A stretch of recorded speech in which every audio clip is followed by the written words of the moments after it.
Data berapa? Ahli ini akan menjelaskan kontrak. Kontrak saja. Baik, silakan saudara bertanya terkait dengan kontrak ya.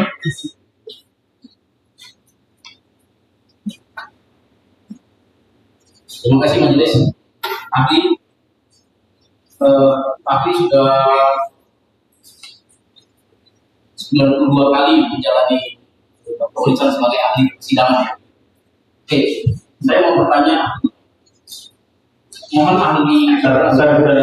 Silakan ahli posisi pemerintah. Silakan dilanjutkan.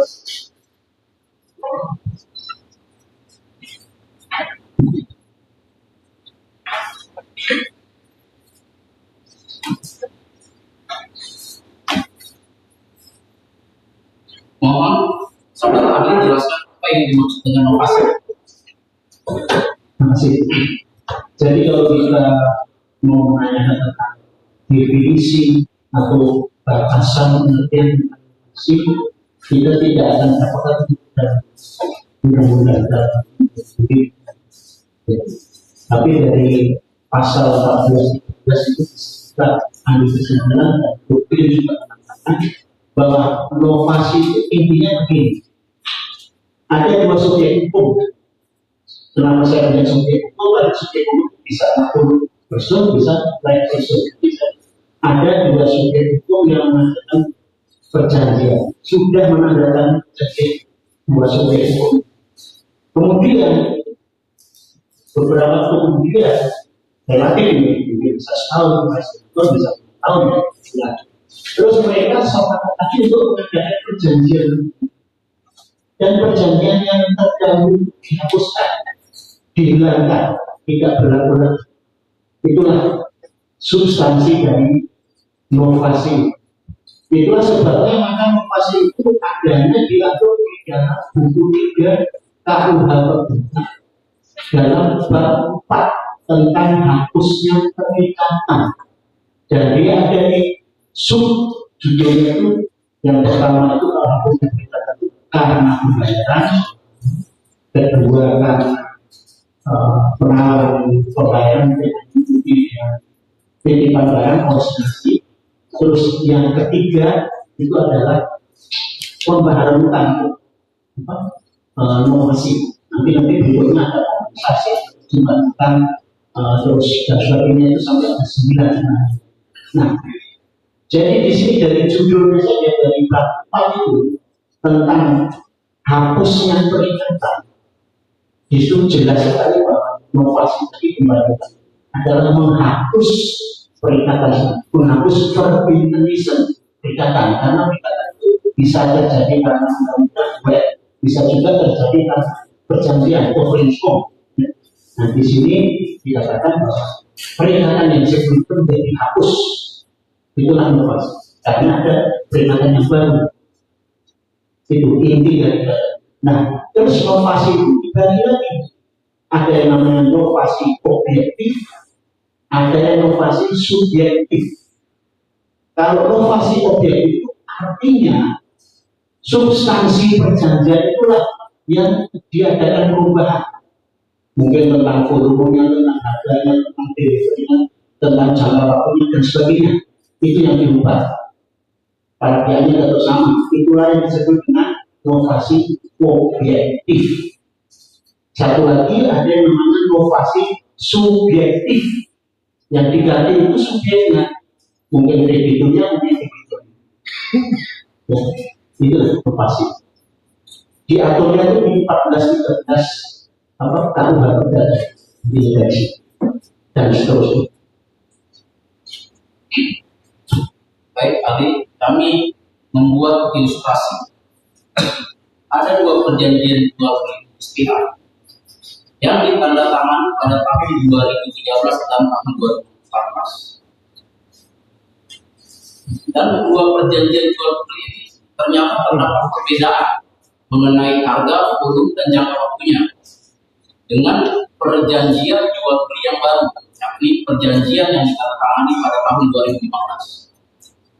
Tadi 2013, 2014, dan 2015. Kemudian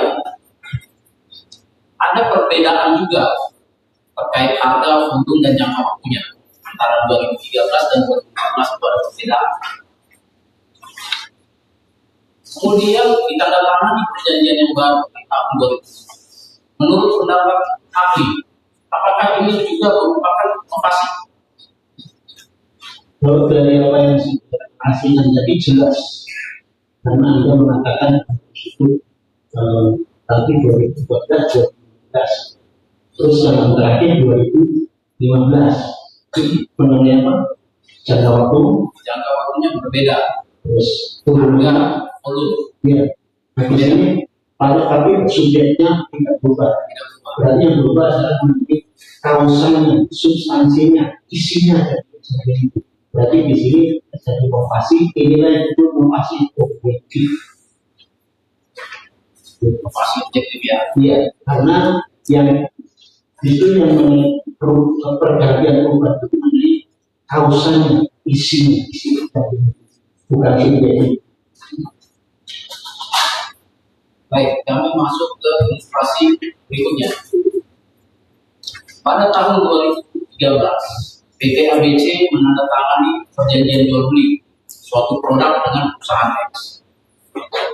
Untuk penandatanganan perjanjian jual beli, PT ABC diwakili oleh salah satu karyawannya berdasarkan surat kuasa. Kemudian di tahun 2014, PT ABC menandatangani lagi perjanjian jual beli untuk produk yang sama dengan perusahaan X. Untuk penandatanganan perjanjian jual beli ini, PT ABC diwakili oleh PT ABC yang bernama M. Kemudian pada tahun 2015 lagi, PT ABC dan perusahaan X tersebut menandatangani lagi perjanjian jual beli untuk produk yang sama. Di dalam perjanjian jual beli yang ditandatangani pada tahun 2015, terdapat dua pasal yang pada intinya menyatakan sebagai berikut.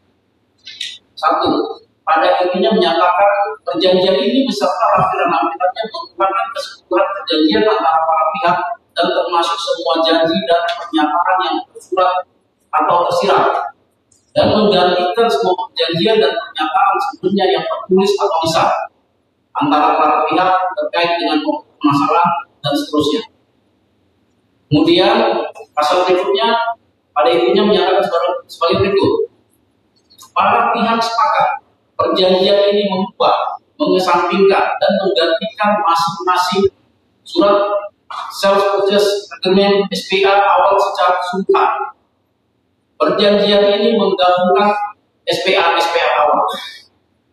Pertanyaannya, berdasarkan atas ilustrasi tersebut di atas, menurut pendapat saudara ahli, apakah telah terjadi inovasi?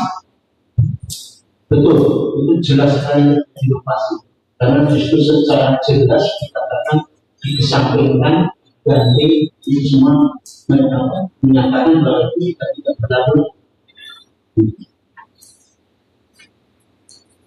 Dari narasi saudara tadi saya itu kelihatan sekali waktu sampai detik ini menyatakan tidak berlaku.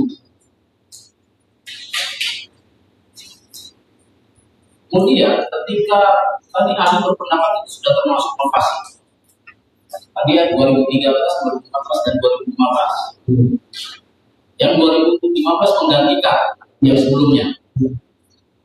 Apakah secara hukum yang berlaku itu yang di 2015 atau 2013 dan 2014 masih berlaku? Jawaban saya ada dua. Pertama, pasal 14-13 sendiri secara eksplisit menyatakan bahwa perjanjian yang terdahulu menjadi tidak berlaku, hapus ya, di 14-13. Itu yang pertama. Kalau saya berdasarkan undang-undang.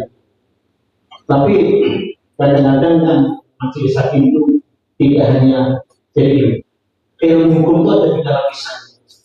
Lapisan paling bawah itu dogma hukum, lapisan kedua teori hukum, lapisan ketiga filsafat hukum. Dogmatik hukum itu kita yang bicara tentang peraturan undang-undang dan hukum tidak tertulis atau ius constitutum atau hukum yang berlaku.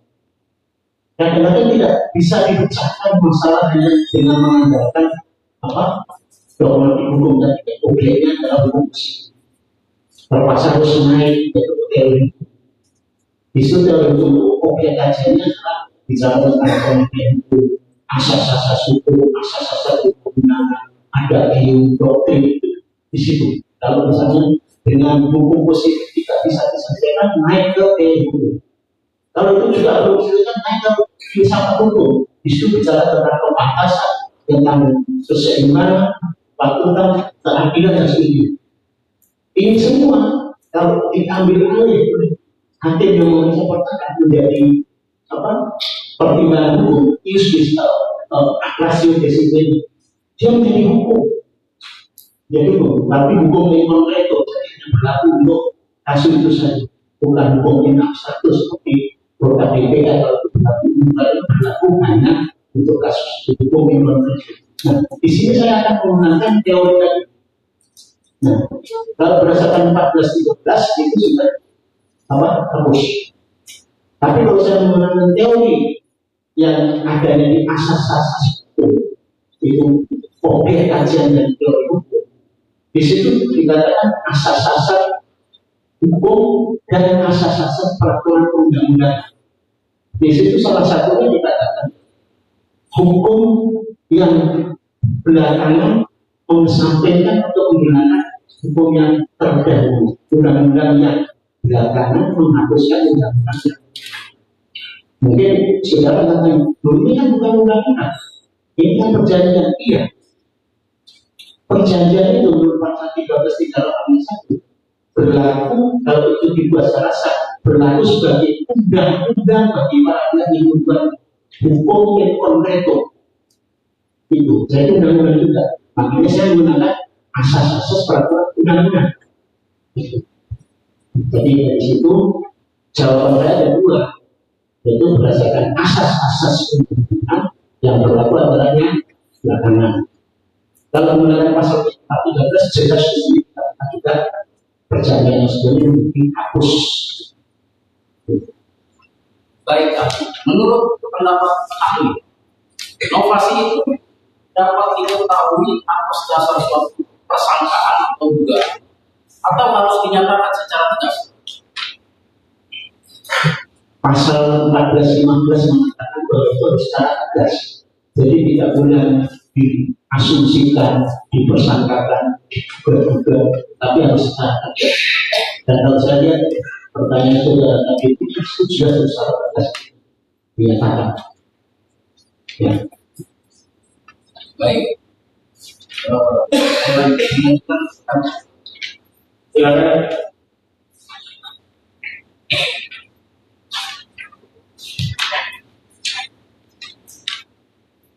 Baik, terkait dengan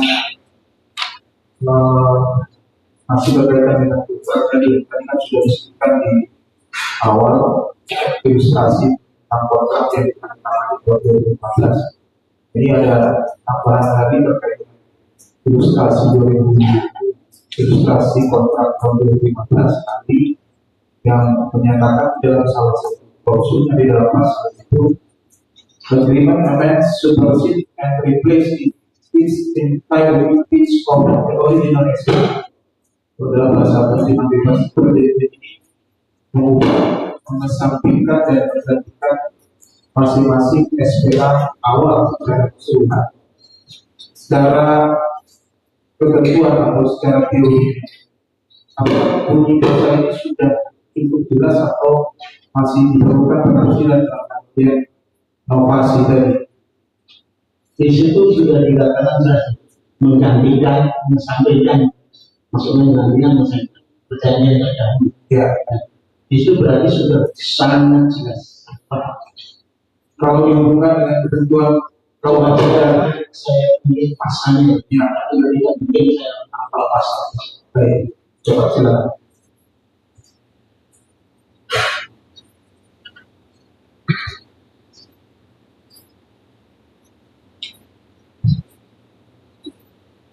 Nah, adanya judulnya tentang penafsiran di sini pasal 1342 tanggal 3 dikatakan begini, jika kata-kata suatu perjanjian jelas, tidaklah diperkenankan untuk menyimpang daripadanya dengan cara penafsiran.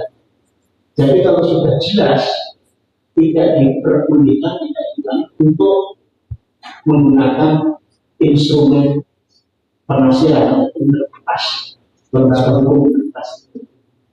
Dan ini sebenarnya pasal ini merupakan cerminan atau refleksi daripada salah satu asas dalam hukum perjanjian. Yang di sini yang disebut asas sense play. Sense play artinya kalau di dalam perjanjian itu pasal-pasal jelas tidak dibenarkan untuk ditafsir karena sudah cukup jelas. Ditafsirkan malah menjadi pendudukan. Baik, saya lanjut ke ilustrasi. Tapi sekali lagi asasnya asas sense play. Itu salah satu asas dalam hukum perjanjian.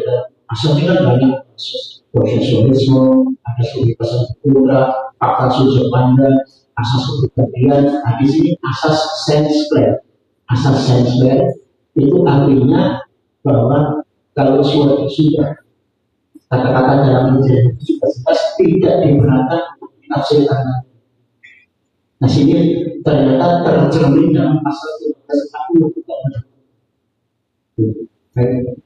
Misalnya dengan kontrak yang tadi 2015 yang disebutkan berjalan atau berlaku selama 20 tahun yang dimulai realisasi di tahun 2019 sampai tahun 2029. Yang terjadi kerugian yang di awal tahun 2020 dan 2021 realisasikan yang disebabkan oleh pandemi COVID-19. Yang kemudian ada yang menyimpulkan bahwa secara pandangan tentang kerugian bahwa menyatakan bahwa pada kontrak yang 2015 yang berjalan selama 20 tahun ini telah ada kerugian dengan memandang terjadi kerugian tahun 2021. Pandangan ahli secara kontrak apakah tentang kerugian dari kerugian tersebut secara yuridis dibenarkan memandang kerugian di awal saja 2020 secara kontraknya berlaku selama 20 tahun. Ya, jadi di sini ini perjanjian obligator. Ya, perjanjian dulu. Ya, perjanjian obligator artinya perjanjian yang menampilkan atau menimbulkan kewajiban bagi masing-masing pihak. Misalnya kalau perjanjian di pihak penjual berkewajiban untuk menyerahkan barangnya diikuti dan pihak pembeli berkewajiban untuk membayar itu namanya perjanjian obligator baru menimbulkan hak dan kewajiban. Ya. Nanti kalau perjanjian tentang keberkahan itu harus ditindaklanjuti juga namanya. Nah, kita bicara tentang perjanjian obligator. Perjanjian obligator ada banyak macamnya. Ada yang namanya perjanjian sepihak, ada namanya perjanjian dibakari. Perjanjian sepihak misalnya hibah, sending, dan sepihak. Kalau perjanjian dibakari banyak itu dan sebagainya. Terus ada perjanjian yang namanya perjanjian utama dan yang bantuan misalnya perjanjian sipil dengan perjanjian amandemen itu kan dia itu asesor. Terus yang paling penting dalam kaitan kita ini adalah perjanjian perikatan yang sekali selesai ada perikatan yang tidak selesai lama. Contohnya kalau jual beli tanah begitu sudah terjadi pembayaran silakan selesai sudah. Tapi kalau perjanjian kerja antara karyawan dengan perusahaan itu berlangsung lama.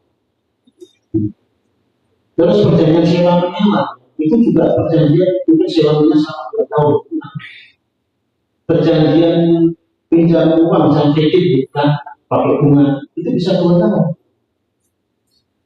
Begitu juga yang sekarang ini perjanjiannya kan itu kan berapa 20 tahun. Nah 20 tahun. Dan kalau misalnya itu hanya diambil secara parsial, misalnya hanya 1 periode 1 tahun, itu kalau kita berbicara tentang keadilan dan kepastian hukum tidak terpenuhi. Bagaimana kepastian hukumnya?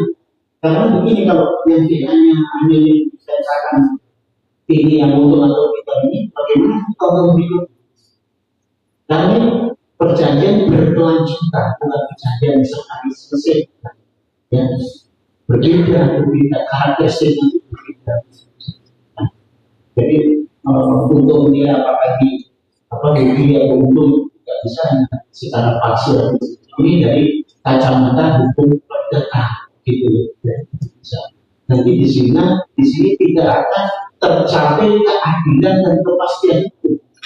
Security dan fact lagi pada tujuan dari penegakan hukum law enforcement ada 4.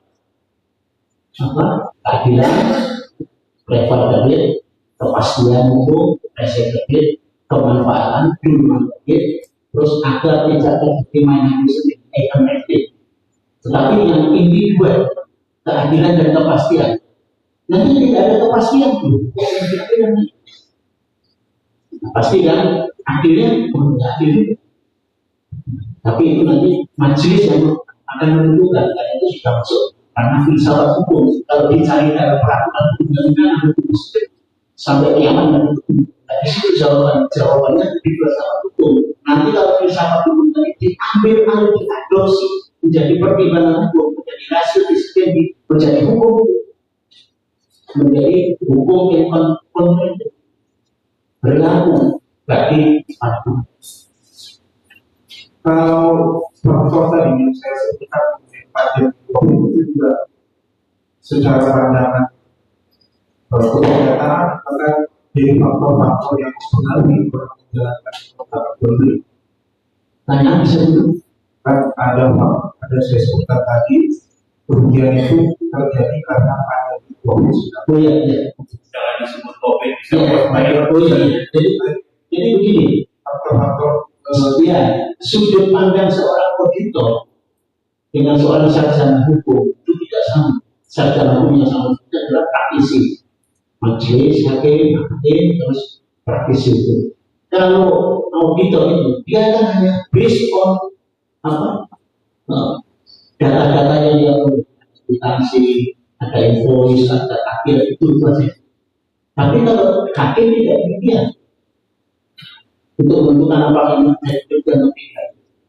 Hakim akan melihat juga apakah ini manifestasi atau perbuatan non-hukum. Kalau manifestasi, bagaimana cara pembuktiannya? Kalau perbuatan non-hukum, bagaimana cara pembuktiannya? Apakah ada overman atau tidak? Kalau overman apa? Ini absolut atau relatif? Jadi banyak faktor-faktor yang harus dipertimbangkan oleh majelis hakim yang sangat berbeda dengan auditor. Kalau auditor itu hanya dari based on financial data pembukti. Tapi kalau majelis hakim tidak demikian. Majelis hakim di samping review tentang fakta-fakta yang ada, juga ini tadi masih banyak pertimbangan. Karena membuktikan manifestasi dengan perbuatan itu tidak sama. Bahkan kalau overman, dia mungkin tidak punya kapasitas. Resikonya ada kalau overman. Misalnya itu barang bisa agamanya tenggelam berarti apa bisa dan tidak bisa. Jadi terjadi perbedaan sudut pandang seorang auditor dengan seorang sarjana hukum. Lebih luas sarjana hukum. Karena sarjana hukum itu selain data-data mana kerugiannya adalah bukti-bukti. Itu tidak cukup. Karena dia harus bukti. Apalagi ada COVID, dan COVID ini termasuk dalam Kepres Presiden nomor berapa sampai disebut dinyatakan bencana nasional. Artinya ini fakta notoris yang tidak perlu dibuktikan juga, bahkan sebelum ini tidak perlu dibangun. tidak membuktikan bahwa ini ada overman. Baik, kami lanjutkan terkait dengan kontrak tadi sebelum perjanjian jual beli kontrak tahun 2013. Ya, terjual dan pembeli membuat semacam poin-poin utama yang isinya nama penjual, formula harga, jangka waktu kontrak, dan lain-lain. Nah, pertanyaan kami, apakah dokumen yang sebut poin-poin utama tadi itu merupakan perjanjian lebih yang benar atau bagaimana? Atau lazim nggak membuat poin-poin utama tadi? Sebelum saya menjawab, saya mau bertanya, itu tadi ada tanda tangan? Poin-poin utama itu tidak ada tanggal, tidak ada tangan nama jelas. Ya sudah, forget. Jadi itu kalau dari hukum pembuktian perdata itu bukan alat bukti. Kalau tidak ada yang tanda tangan, siapa yang harus bertanya? Kalau ada tanda tangan tapi tidak jelas, siapa? Kalau tidak ada nama jelas. ya. Jadi kalau ada tanda tangan harus ada nama jelas. Bahkan harus dilengkapi dengan tanggal alat bukti. Itu baru menjadi alat bukti. Kalau itu tidak ada, kalau itu yang terjadi, setiap orang bisa berbicara semaunya. Bisa saling buat bukti. Begitu. Ya. Apakah itu bisa dianggap sebagai sebuah pekerjaan pinang? Jawabannya tegas dia benar. Itu bukan kontrak, bukan. Itu baru ide-ide baru begini. Artinya bisa batal atau bisa Tidak perlu dibatalkan kan? Itu bukan suatu perjanjian, itu apa yang dibatalkan? Tidak ada yang dibatalkan. apakah di situ sudah muncul akibat hukum atau muncul jawaban? Sama sekali belum ada. Belum ada ya, belum.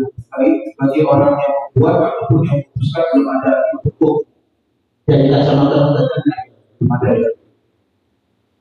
saya tidak tahu dari aspek hukum. Apakah poin-poin utama ini masih dapat dipermasalahkan di kemudian hari setelah berjalan demokrasi? Dari aspek hukum perdata tidak ada. Baik.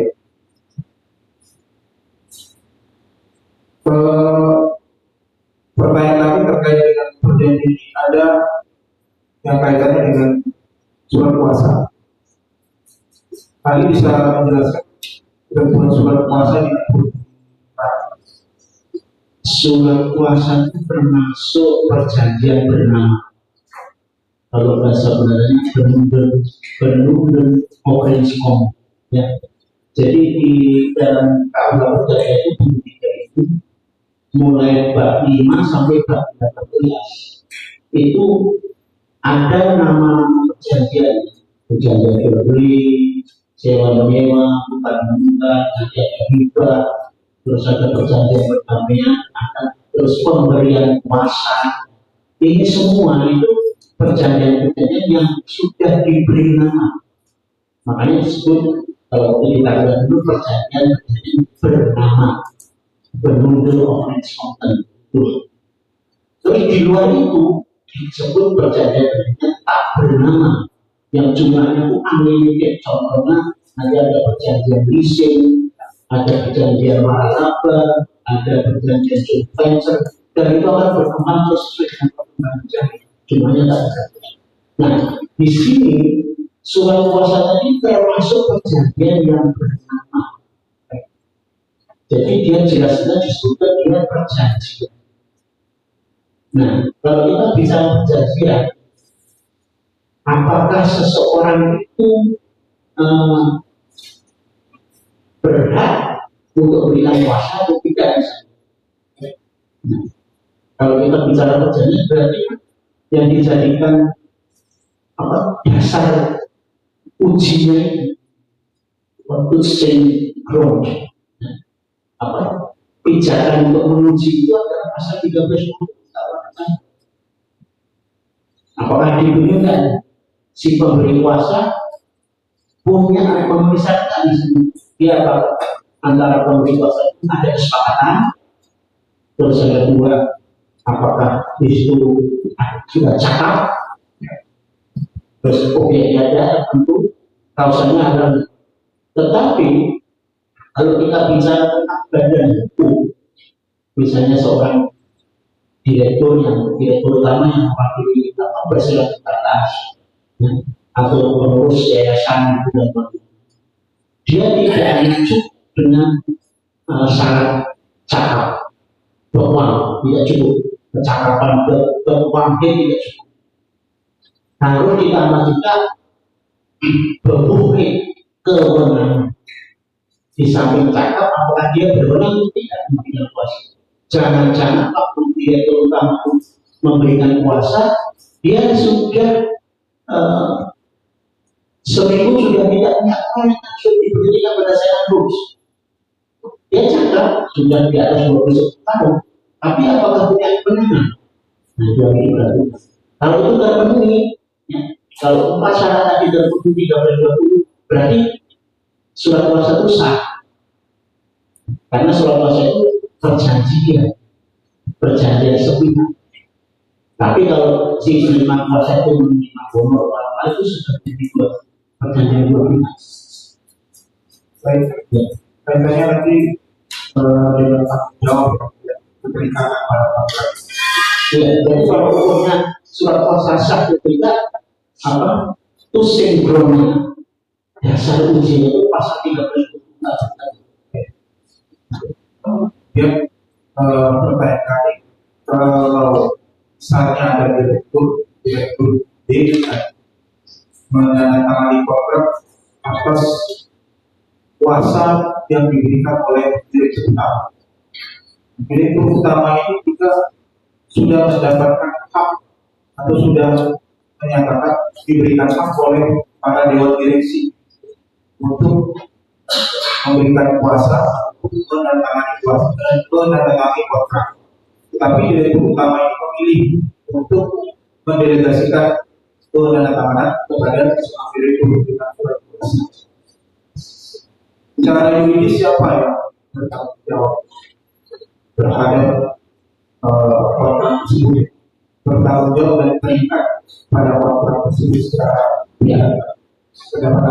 Jadi pertanyaan saudara tadi, jawaban saya adalah begini: kalau kita melihat suatu perjanjian, karena surat kuasa itu juga perjanjian.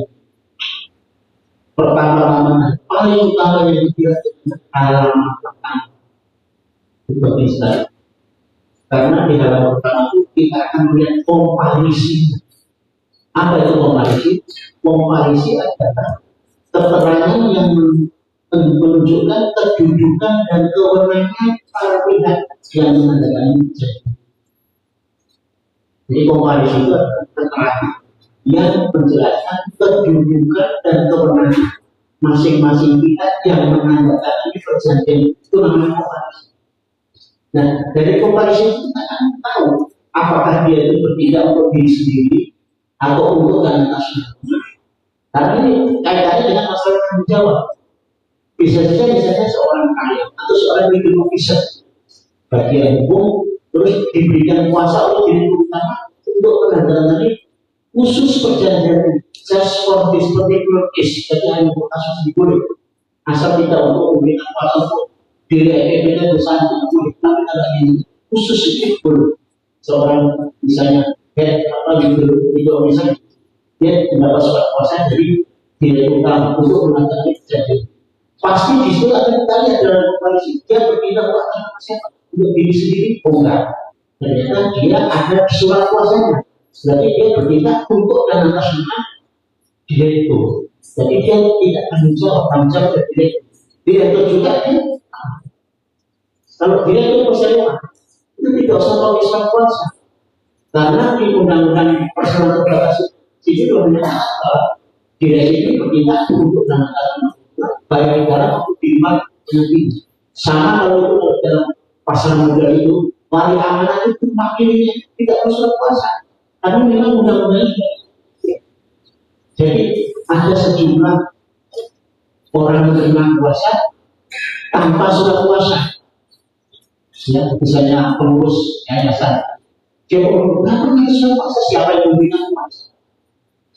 Dia kalau misalnya direktur utama, dia pasti bukan untuk diri sendiri, on behalf of the company, untuk perusahaan. Jadi nanti kalau ada kerugian apa ya perusahaannya nanti, bukan direktur utama, kecuali dapat dibuktikan bahwa dia terjadi penyalahgunaan. Itu nanti kita bicara tentang doktrin apa meningkat takdir perusahaan biasanya korporatif di 9%. Ya, tadi terkait masih terkait dengan tadi kejadian ini kemudian diketahui ditandatangani oleh direktur. Nah, kemudian di setiap halaman dari perjanjian ini ada dibuat para selain direktur juga dibuat para oleh bawahan dari direktur ini. Ada manajer, ada senior, selain direktur, ada beberapa dari direktur tadi menghubungi para di setiap halaman.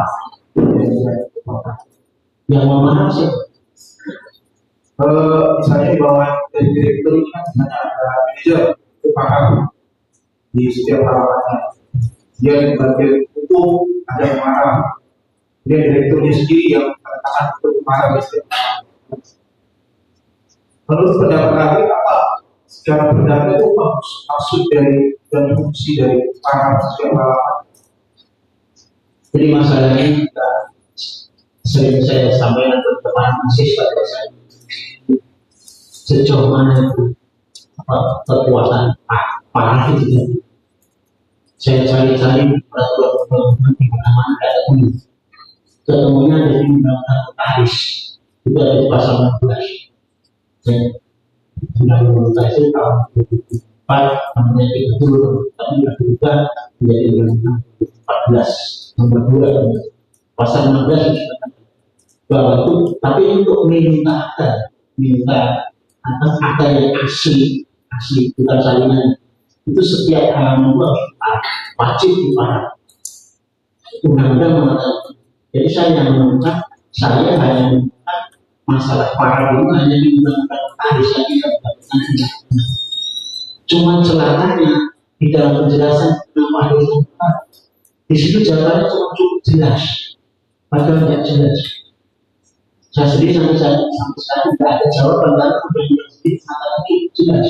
Kalau ahli sendiri ya, pendapat ahli juga. Kalau pendapat saya, pendapat pribadi, karena undang-undang sendiri mengatakan cukup jelas tapi tidak jelas. Nah, menurut saya pribadi bahwa itu maksudnya supaya ini saya analogkan dengan minta dan notaris. Oh, berarti kalau seperti itu yang marah itu sudah maksimum setiap halaman itu.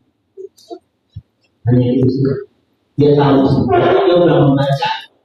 Tapi apakah dia itu tanggung jawab? Itu menjadi pertanyaan. Yang tanggung jawab yang ada.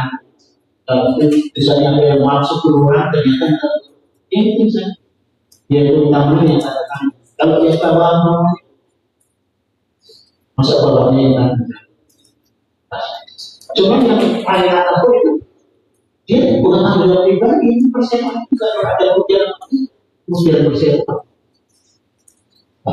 Yang dia mengetahui dan memahami dalam kapasitas jabatannya yang hukum dan kalau para pihaknya maka dia misalnya jual beli terus dimintakan mereka itu berarti dia sudah membaca dulu, termasuk saksi-saksi. Ya, termasuk kawan-kawan tadi itu dia sudah mengetahui dan tahu juga. Nah itu belajar berarti. Cukup. Masih ada ahli berikutnya.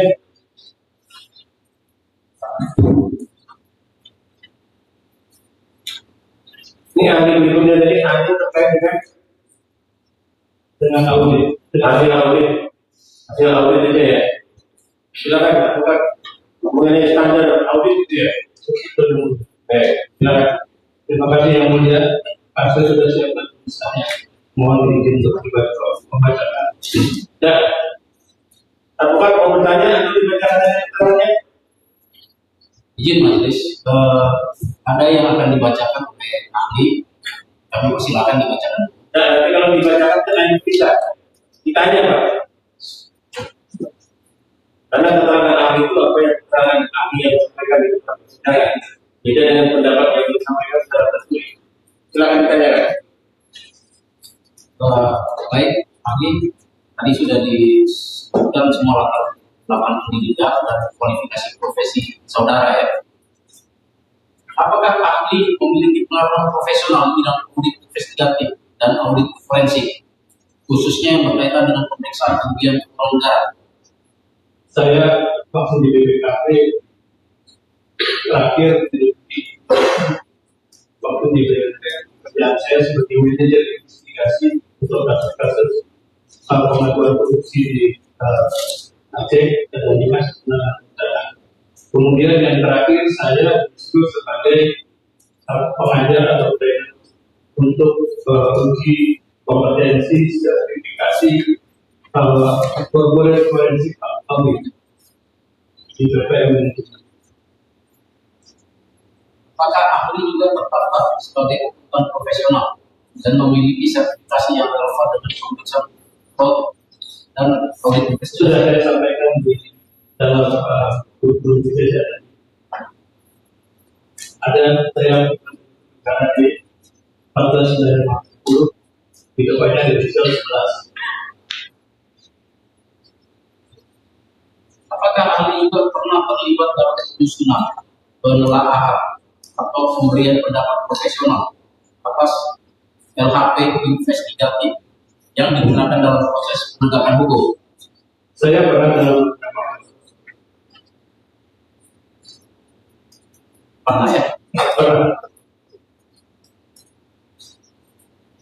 Kemudian ahli, apa yang menjadi dasar ahli diminta untuk memberikan keterangan ahli dalam perkara hukum?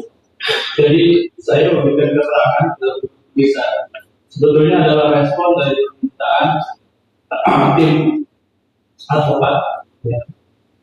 Supaya tidak salah saya katakan ini dari tim penasihat hukum nomornya 007 TPH THK garis miring 3 Romawi garis miring 025 tanggal 12 Maret 2025, di mana tim penasihat hukum ini meminta saya untuk memberikan keterangan ahli terkait LHP BPK nomor 74 LHP 2XX jadi Romawi 21 garis miring 12 garis miring 2023 tanggal 29 Desember 2023 tentang laporan pemeriksaan investigatif dalam rangka perlindungan pekerjaan. Itu dasar saya tulisan ini.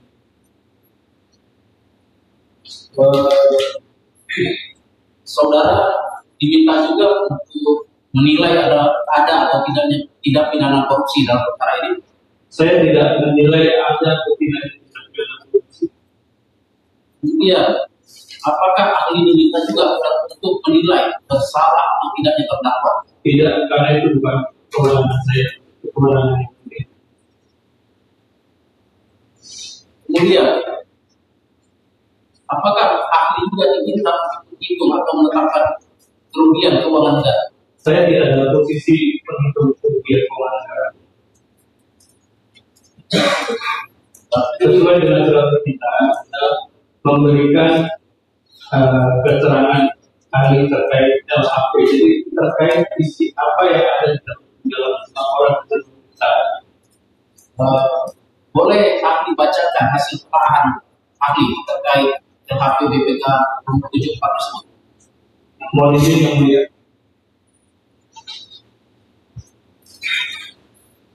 Majelis Hakim yang mulia, atas permintaan advokat penasihat hukum terdakwa Arif Hadidianto, meminta saya menyampaikan keterangan sesuai keahlian saya dalam perkara ini sebagai berikut. Dasar permintaan keterangan ini sudah saya sampaikan barusan. Yang kedua, ruang lingkup dan batasan keterangan. Sebelum masuk pada pendapat atas ini maksud, lalu saya tegaskan bahwa keterangan ahli yang saya sampaikan tidak dimaksudkan untuk menilai ada atau tidaknya tentang korupsi, tidak menilai bersalah atau tidaknya terdakwa, tidak menghitung atau menetapkan kerugian keuangan. Seluruh penilaian hukum tersebut sepenuhnya merupakan kewenangan Yang mulia majelis hakim, keterangan saya terbatas pada aspek standar pemeriksaan, standar kompetensi profesi audit forensik, metodologi audit investigatif, dan penyediaan laporan berdasarkan keahlian saya sebagai anggota profesional dan certified professional. Dalam konteks tersebut, saya menyampaikan terlebih dahulu hal-hal dasar sebagai A. Proses audit investigatif berdasarkan best practice. Audit investigatif dalam praktek profesional dilaksanakan dengan berpedoman pada standar pemeriksaan dalam hal ini SPKM. Standar pemeriksaan. Yang kedua, prinsip kehati-hatian audit. Yang ketiga, kecermatan, kelengkapan dan keseimbangan informasi. Dan yang keempat, serta penyajian hasil yang mencerminkan substansi ekonomi yang sebenarnya. Audit investigatif bukan sekedar proses prosedural, melainkan membutuhkan profesional judgment. Saya kasih kata kunci profesional judgment yang memadai, khususnya ketika hasilnya digunakan dalam proses penegakan hukum pidana. B. Standar kompetensi of forensik. Selain standar pemeriksaan, terdapat standar kompetensi kerja nasional yang mengandung kemampuan profesional pelaksana forensik, yaitu standar kompetensi kerja nasional Indonesia atau SKKN bidang audit forensik yang ditetapkan melalui keputusan Menteri Tenaga Kerja dan Transmigrasi Republik Indonesia nomor K.MEN/2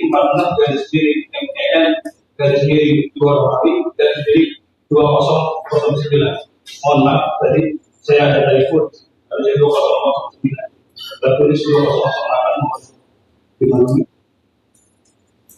SKKN dan forensik tersebut menetapkan 27 unit kompetensi yang mencakup 5 hal.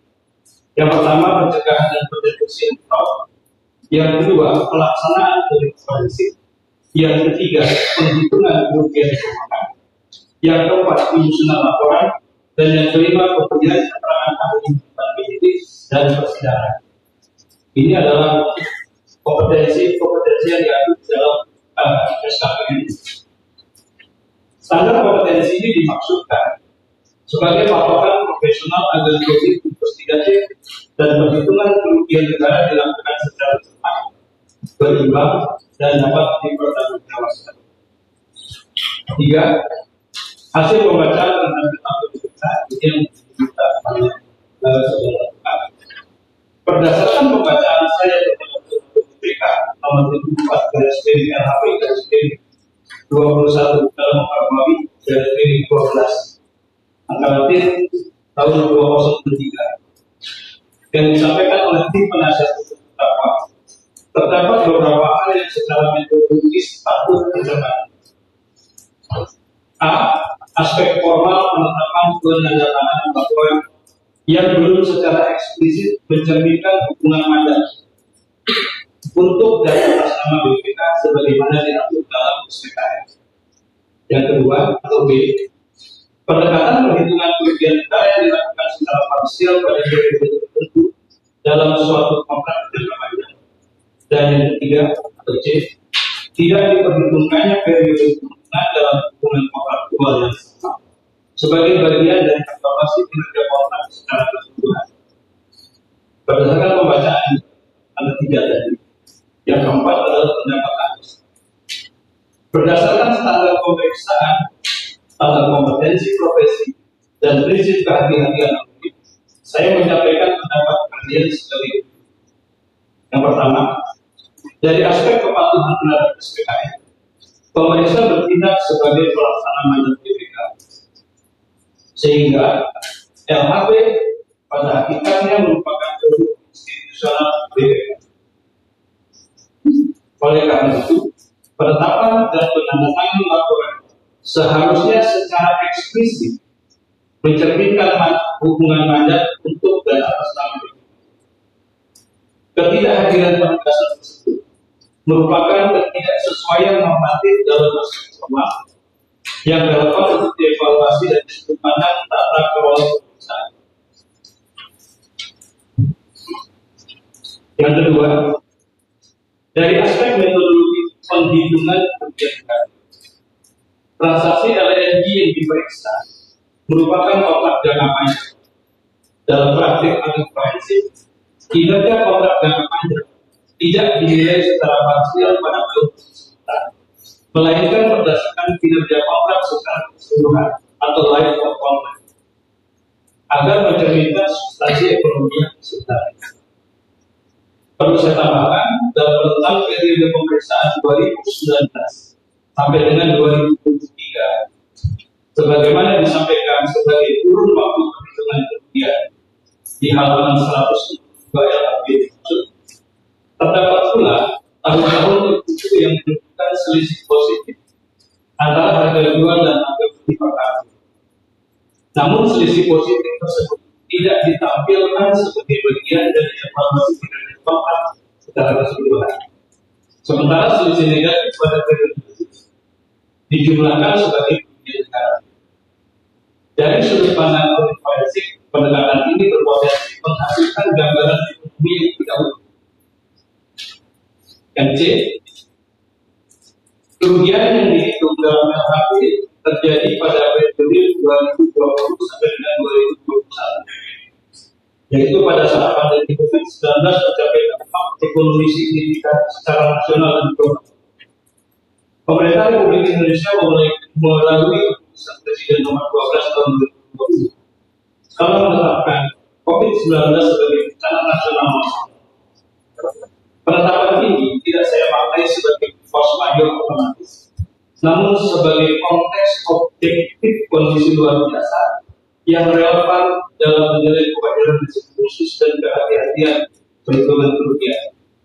Terlebih ketika kontrak masih berjalan dan telah menunjukkan pemulihan pada periode.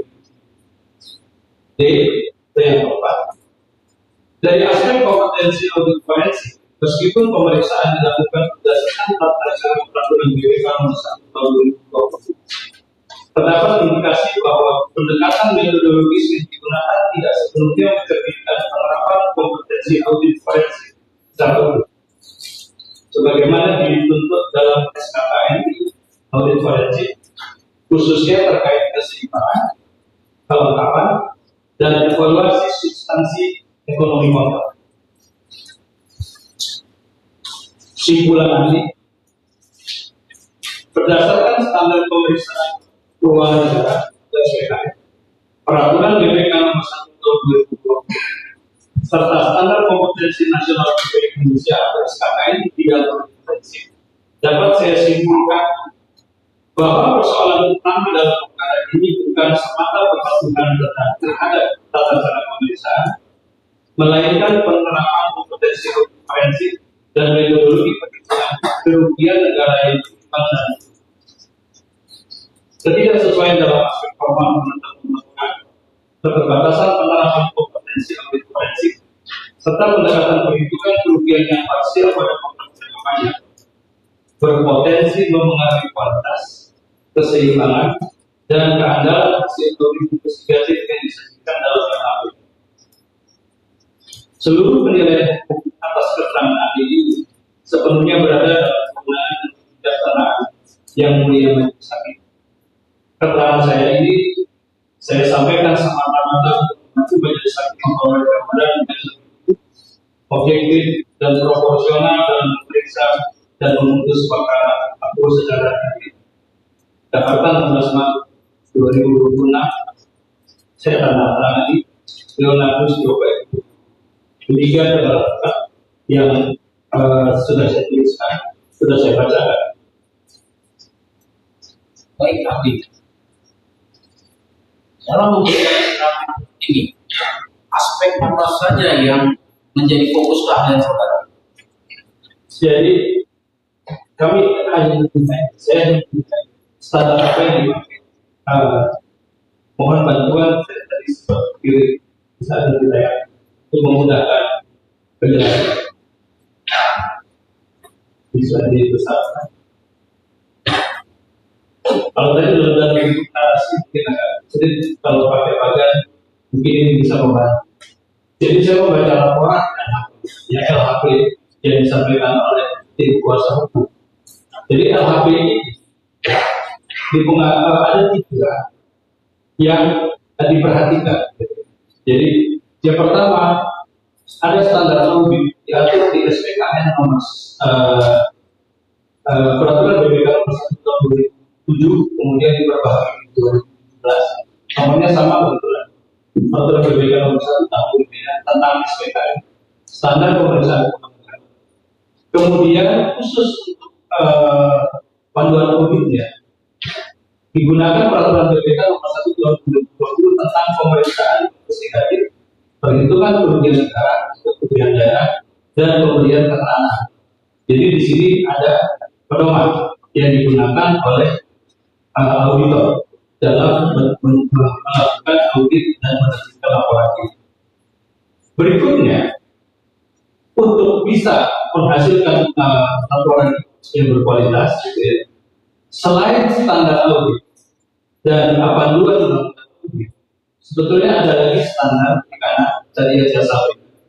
Ada standar profesional auditor forensik yang isinya ada 22 unit kompetensi yang mencakup 5 hal tadi.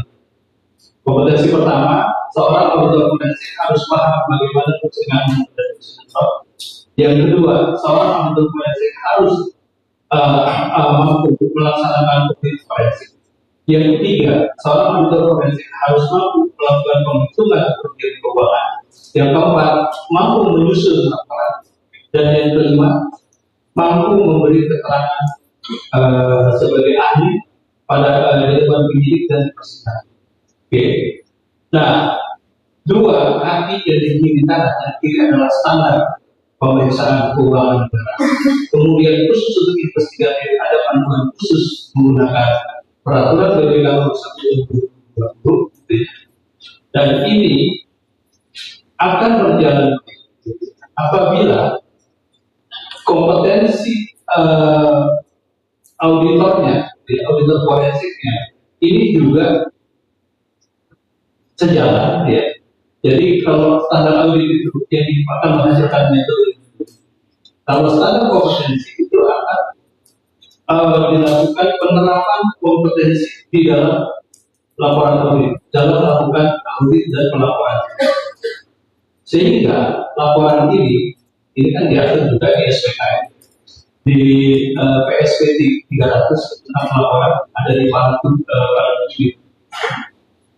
bahwa laporan itu harus tepat waktu, laporan harus lengkap, laporan harus akurat, laporan harus objektif, laporan harus meyakinkan, laporan harus jelas dan ini adalah hal-hal yang sudah diatur dan menjadi panduan tim untuk menyusun laporan kualitas. Hasil pembacaan saya ansih baca apa ya, dan itu tadi yang sudah saya sampaikan.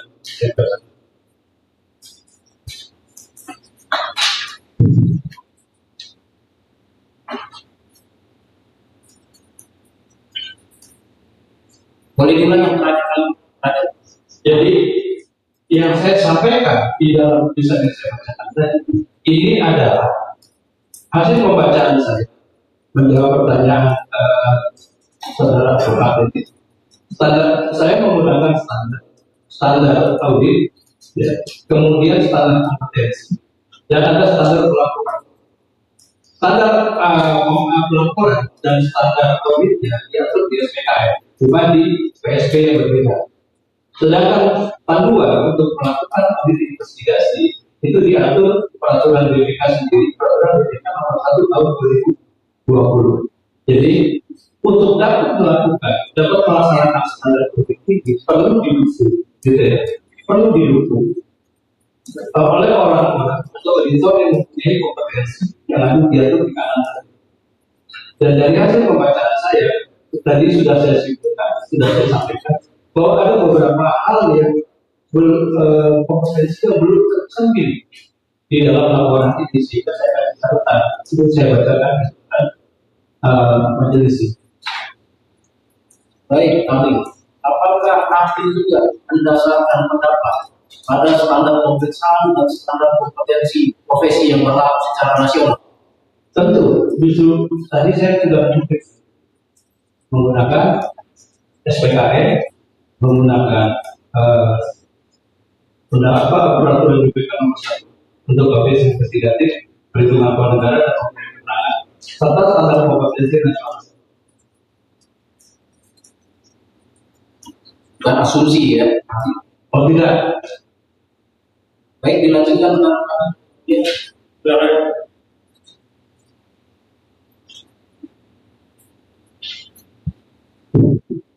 Baik, saya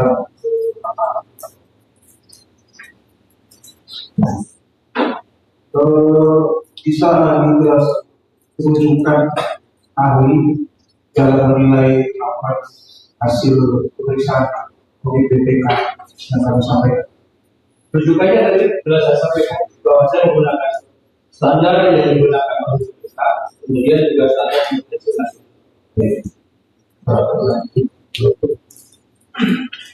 Kemudian terkait dengan aspek formalitas dan penetapan serta penandatanganan LHP.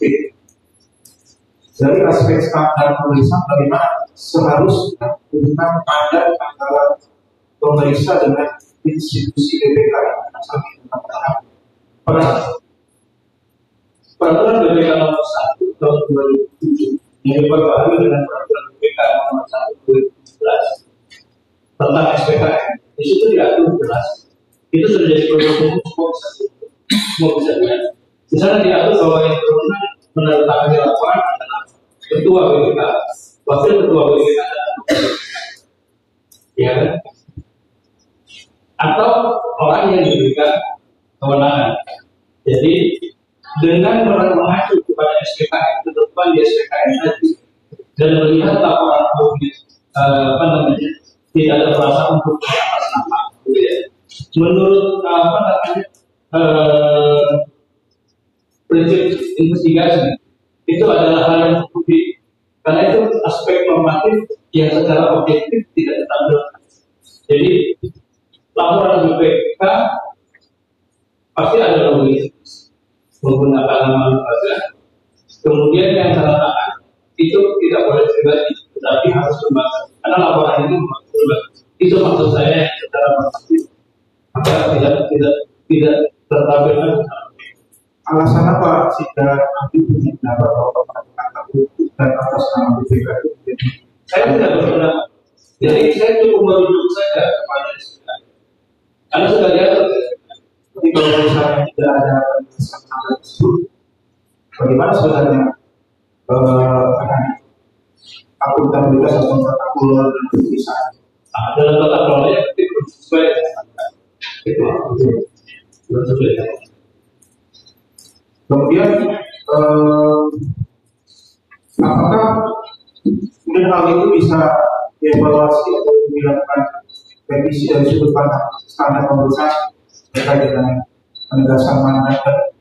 Jadi saudara kita atau siapapun bisa download dua SPKN versi 2000 dan versi 2000. Waktu di versi 2000 di sana diatur, ya, dan lupa diatur. Di sana kalau ada laporan bisa diperbaiki. Itu tertulis jelas. Tapi di SPKN versi peraturan BPK nomor 2017 di situ tidak tercantum. Tetapi saya melihatnya bukan dari apa yang tertulis tadi, tetapi pada prinsip audit tadi bahwa ini harus hati-hati menggunakan profesionalitas, kan gitu. Terus harus lengkap. Itu yang harus diperhatikan. Kemudian kita melihat bahwa LHP itu kan kaitannya dengan transaksi atau yang kontrak yang akan dalam penilaian kami dalam praktik audit bagaimana seharusnya penilaian terhadap kinerja kontrak yang akan Kan sudah saya jelaskan bahwa penilaian kinerja kontrak tidak bisa parsial. dalam sebagian. Sudah saya sampaikan.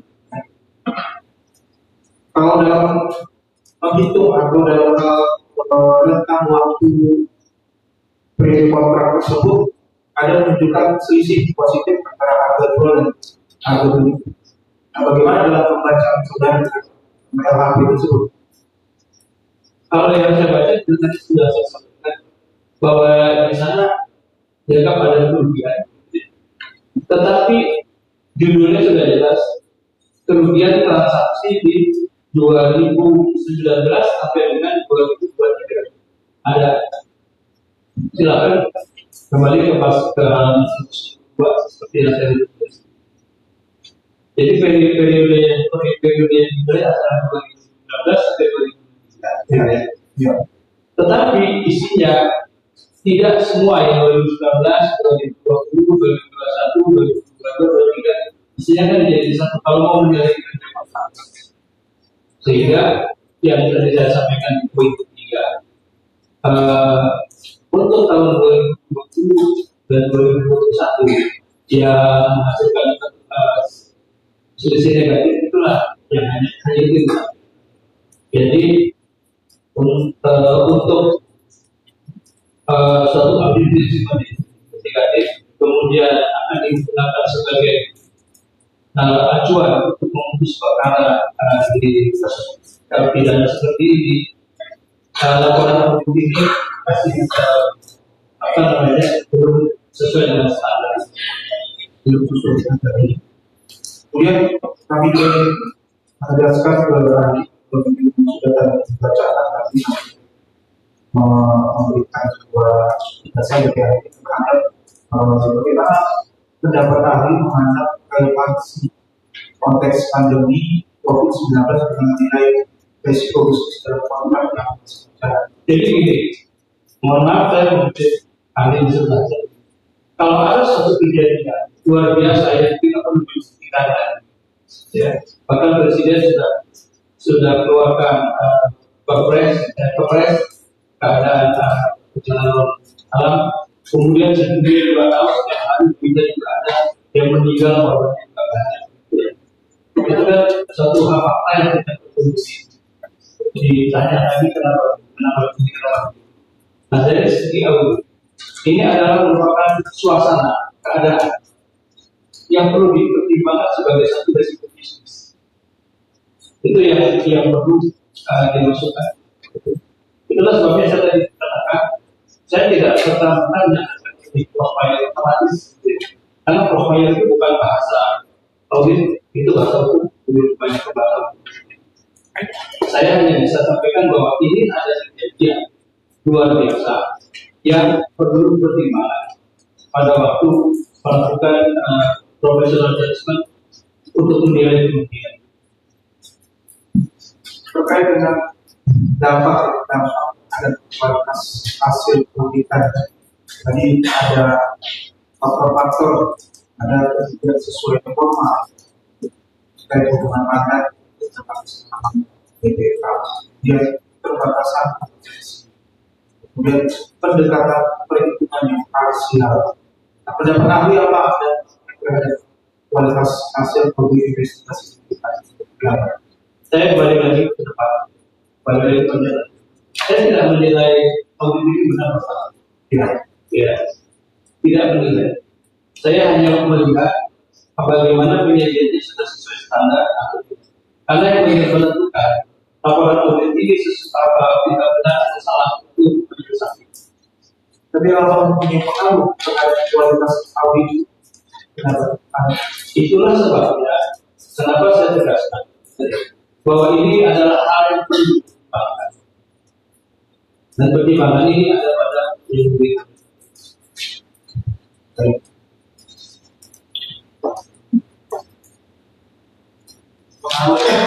Pengaruh yang positif atau negatif? Kalau tadi saya sampaikan, gitu ya. Ini hal yang gitu ya. Tentunya ya, kalau di zaman rezimnya masih peraturan BPK nomor 1 tahun 2007, itu tegas ya bahwa kalau laporannya sesuai itu bisa diperbaiki. Ada diatur. Yang sekarang tidak ada. Jadi ini sudah jadi masalah. Kalau menurut pendapat saya gitu ya. Sebaliknya tidak mengatakan sebagai pribadi. Kalau saya jadi auditornya, pasti saya kena jadi. Pasti saya kena jadi. Kalau saya menyampaikan. Ada pengalaman saya. Dari pengalaman saya di masa lalu, kalau saya ditambah pasti saya. Tapi ini Ya pengalaman dewa dalam arti transaksi gitu. ya seperti itu. Tapi karena tidak ada bukti SOP Tidak ada. Tetapi banyak lagi kembali dari kata supaya begini. Karena itu bukan laporan saya. Pasti itu kan laporan lembaga pas saya. Lembaga kan ada susunan, ada hierarki, ada tim, ada anggota tim, ada ketua tim, ada supervisor, ada penanggung jawab teknis, ada penanggung jawab. Ini pasti sudah melewati banyak sampai laporan.